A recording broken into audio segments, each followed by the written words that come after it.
Hello everybody, Josh here from Sportitude Running. It is shoe review time, and in front of me I have got the ever reliable Brooks Ghost franchise. So on my left, your right, I've got the Ghost 15, and on my right, your left, the new and slightly improved Ghost 16. So like all my shoe reviews, when we're doing a comparison from one model to the next, we go over the three significant engineering features, being the outsole, the midsole, and the upper.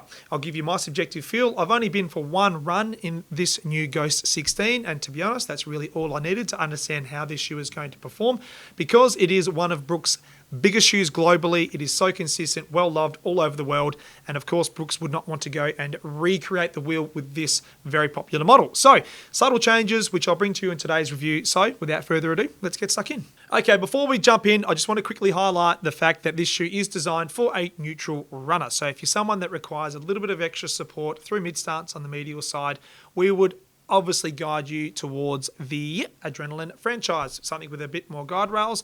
And if you want a little bit more cushioning than what this shoe provides, there is obviously the Glycerin franchise, be it the Glycerin 21 and also the Glycerin GTS model with that extra arch support.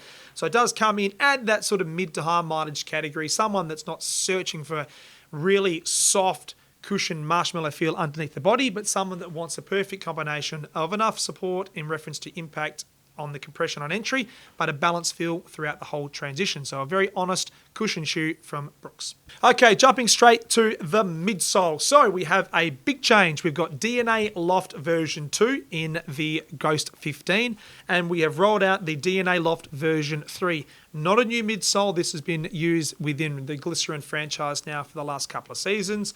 The Brooks people out there know it. They understand what this midsole does. It's a nitrogen-infused foam. What that means is it holds the vertical compression a little bit more than the DNA Loft version 2 in reference to keeping that foot nice and stable on top of the platform. And over time, it does become a little bit softer as well. So a couple of runs in your DNA Loft version 3, you get the shoe to soften up to your requirements. Now, the subtle change is coming in the overall change with midsole stack heights. Now, I want to talk to one feature first. The actual overall stack height in reference to World Athletics has not changed. We have 28 in the heel and 16 in the forefoot.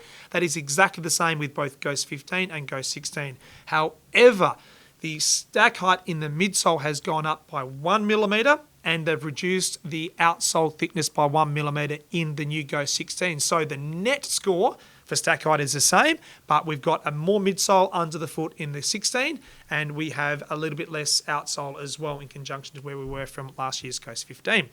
Overall, obviously, as I touched on, the shoe itself, like the previous model, no extra guide rails support on the medial side. It's designed for a neutral runner, so that person that comes down on the heel, midfoot or forefoot and doesn't have a reliance in reference to transitioning across to the medial side, you stay nice and balanced through mid stance and obviously engage through to your forefoot. One noticeable difference with reference to the overall performance through the toe-off phase of the 16s is you would expect the DNA Loft to give a little bit more energy back on toe-off. It does. It's not noticeably different than 15. However, the toe spring through the forefoot does provide a little bit more roll on the exit, and we'll talk about how that changes the overall fit in a second as well. But overall, the midsole, you would expect pretty consistent in reference to the overall engineering in overall static measurements, which it has, but the performance a little bit softer and a little bit more response on toe-off. Okay, let's get talking all things outsole. So, to the naked eye, you can see there's not a whole lot of change with reference to the overall surface area in which the rubber covers the outsole. With the DNA Loft version 3, and we saw this with the Glycerin, it was so important for Brooks to ensure they had plenty of coverage in reference to how much rubber was on play through the base of this shoe, and a very consistent theme has rolled over here to the Ghost 16. So what we have is we've got a road track outsole. Now, to give you some context, as I touched on a second ago, the outsole is slightly thinner in the 16 than it is in the 15, and you could probably say, well, is the durability going to be there? So it is. The compounder rubber has ever so slightly changed to allow for more heat, more friction, and more abrasion that builds up on those bitumen and road surfaces. So Brooks have done their testing. They're very diligent with reference to their changes, so they made sure that this outsole is going to hold up in reference to the performance of the midsole being the DNA Loft version 3. So being a little bit thinner, that means it's ever so slightly a bit lighter as well, which is a great thing. But you expect all your hard-wearing rubber in those high-impact abrasive areas, being the lateral side of the heel for the heel strikers. Coming through to the midfoot, there's always going to be that little bit of exposed midsole, in this case DNA Loft version 3. Same thing in Ghost 15 with reference to DNA Loft version 2. And as it comes through to the forefoot, you have the flex screws, which are pretty similar to what we found with the Ghost 15 in reference to those two major flex screws on offer through the forefoot of this shoe. And same thing goes here with the Ghost 16. I do like this little call out in the heel. You see it with the Glycerin franchise as well. There's always a little cutaway with reference to exposing or showing off that DNA Loft version 3. Same thing with Ghost 15 as well, that little circle cutout on the medial side of the outsole as well. Okay, now let's talk all things upper. Not a lot to go over here, to be completely honest, and that's no disrespect to Brooks because they are very consistent with their uppers from one season to the next. Starting off with the back of the heel, we have that internal heel counter, which is so important. A shoe like this is going to keep your heel, your calcaneus, nice and locked in reference to the position of that heel inside this heel collar. Same amount of memory foam with the internal collar as well, and that very soft to touch material that Brooks have been using now for a number of years. Fantastic. Stepping comfort is very comfortable around the back of the heel. We have the midfoot.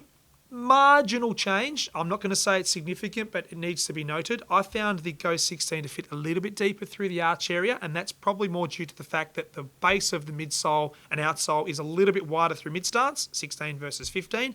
So in obviously following that trend from the ground up, you have a little bit more volume with the upper. So therefore, I think it's a good thing. This shoe is very commonly presented, I should say, with podiatry referrals. A lot of customers that we find downstairs and a lot of people use their orthotics in this shoe. Having a little bit more volume through here is going to be okay. It will allow for a few different variances with orthotic shapes to fit inside this shoe with more ease.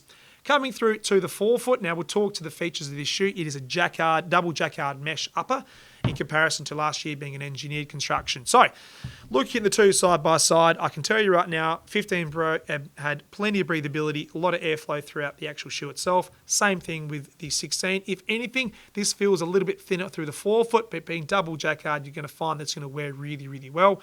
And being a little bit more open through that front half, it's going to get a little bit more airflow. Now, I've only been for the one run on these, so I can't obviously talk to that feature too much, but I can say I've got plenty of breathability on my run, found it very comfortable, no issues whatsoever. Tongue thickness, almost identical, and the same setup as last year. There is no gusseted tongue with that tongue.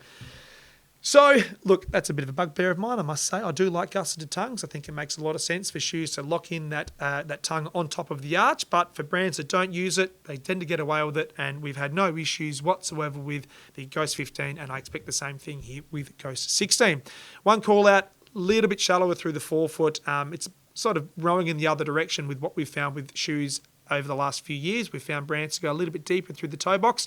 They probably got to a point where they couldn't go any deeper with the Ghost franchise, so therefore they've actually just shallowed it up a little bit through the front half, which is probably more in relation to that toe spring, a little bit like with that width in the forefoot and overall width through the arch, being a little bit shallower through the front half because there is a noticeable toe spring through the forefoot.